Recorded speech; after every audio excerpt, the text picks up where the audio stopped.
খুবই নিজে গর্বিত বোধ করি যে আমরা পিএডি অ্যালুমনাই। পিএডি এমন একটা সংস্থা, ফটোগ্রাফিক অ্যাসোসিয়েশন এমন একটা সংস্থা যেটা কলকাতায় প্রায় বেশিরভাগ ফটোগ্রাফি ক্লাবের ফাদার বলা যায়। শিক্ষা মানে আমি যা কিছু শিখতে যাব তার জন্য কোথাও আমার গুরুকে দক্ষিণা দেওয়াটা আমার কর্তব্যের মধ্যে পড়ে, এবং তার একটা কমার্শিয়াল মডেল সেটা যদি করা যায় তাহলে হয়তো বাজার অর্থনীতির কাছে কিছুটা মাথা নোয়ানো হলো, মানছি, কিন্তু সেটা ছাড়া তো প্রতিষ্ঠান বাঁচবে না। যে কোনো প্রতিষ্ঠানকে অর্থ দরকার হয়। এটার পাশাপাশি আমার একটা জিনিস ভীষণ ইন্টারেস্টিং লাগলো শুনে, যে আপনারা যে ওয়েবিনারে ছবি অ্যানালিসিস করেন, সেটা ইজ ভেরি ইন্টারেস্টিং। এবং আমার যারা পাশ্চাত্যে আমার কয়েকজন প্রবাসী বন্ধু বান্ধব আছে, প্রবাসী বলবো না, তারা ওখানকারই মানুষ, আমার কেনেডিয়ান দু একজন বন্ধু আছে ছবি তোলে, আমি তাদের ফটোগ্রাফি অ্যানালিসিস ক্লাস অ্যাটেন্ড করেছি, একজনের মন্ট্রিয়ালে এবং একজনের টরন্টো শহরে। তার সঙ্গে মিউজিক ছিল, so it was almost a therapy and analysis together. আমার খুব ইন্টারেস্টিং লেগেছে।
আর উপস্থিত আমার মাস্টারমশাই আছেন অনেকে, কেউ কেউ, তারা সকলকে আমার আন্তরিক শুভেচ্ছা। আমাকে এখানে ডেকে পাঠিয়েছেন বলবার জন্যে আমি এর যোগ্য নই, তবু এরা জোর করে আমাকে ডেকে এখানে বসিয়ে দিয়েছে, তার জন্য আমি এদের কাছে সেটা আমাদের সম্মানীয় শ্রদ্ধেয় শিক্ষক গুরুদেব বেরোদার শ্রদ্ধা। আমার প্রথমত সব জায়গায় লেকচার দিতে গেলে একটা উপনিষদের শ্লোক আমি ইউজুয়ালি পাঠ করে থাকি ঋগ্বেদের। সেটা হচ্ছে গিয়ে ওম সহনা ভবতু সহনৌ ভুনক্তু সহবীর্যং করভাবহৈ তেজস্বী সমধিতমস্তু মা বিদ্বিষাবহৈ। ওম শান্তি শান্তি শান্তি। ব্রহ্ম আমাদের গুরু এবং শিষ্য উভয়কে সমভাবে রক্ষা করুন। ব্রহ্ম আমাদের উভয়কে সমভাবে বিদ্যাফল দান করুন।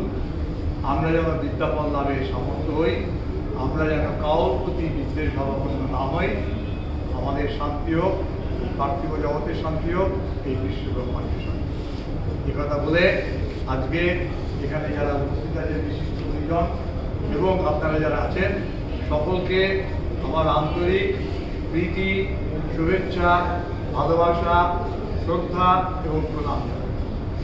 আজকের এরকম একটা আলোকচিত্র প্রদর্শনীর উদ্বোধনী অনুষ্ঠানে আসতে পেরে এবং আমাকে এই প্রতিষ্ঠানের প্যাট্রন করার জন্য এবং এখানে থাকতে পেরে আমি অত্যন্ত আপ্লুত, আনন্দিত এবং আজকে এখানে উদ্বোধনে ডাকার জন্য আমি গর্বিত। সেই জন্য প্রথমেই আমি এদের যারা মেন উদ্যোক্তা আছেই, কিন্তু যারা আমাকে ইনভাইট করেছে বা যাদের ইনিশিয়েটিভে মেনলি পার্থ পালিত এবং শাশ্বতীকে আমার আন্তরিক ধন্যবাদ জানাই। পার্থর ইনিশিয়েটিভ, পার্থর ম্যানেজমেন্ট, পার্থর কন্ট্রোল, পার্থর মানে বলবো শক্তি দিয়ে ডাইরেকশন, শুধু ডাইরেকশন না, মানে শক্তি হাতে পেটানোর মতন গাইডেন্স দিয়ে যে একটা ছবির প্রদর্শনী করেছে, এটা দারুণ ব্যাপার, এটা ভাবা যায়। যাই হোক, সেটা অন্য ব্যাপার। আজকে আমি কি বলবো জানি না, কারণ আমি তো এরা তো বেশিরভাগ 80% আমার ছাত্র, তারা 3 বছর ধরে আমার কাছে অনেক ফটোগ্রাফি শিখেছে, অনেক কিছু শুনেছে, অনেক কঠিন সেন্সোমেট্রি বা অন্যান্য জিনিস শিখেছে বা আর্টেরও অনেক কিছু লেকচার শুনেছে। সুতরাং ওই লাইনে যাওয়াটা ঠিক হবে। আমরা সকলে জানি জীবন হচ্ছে অতি সুন্দর।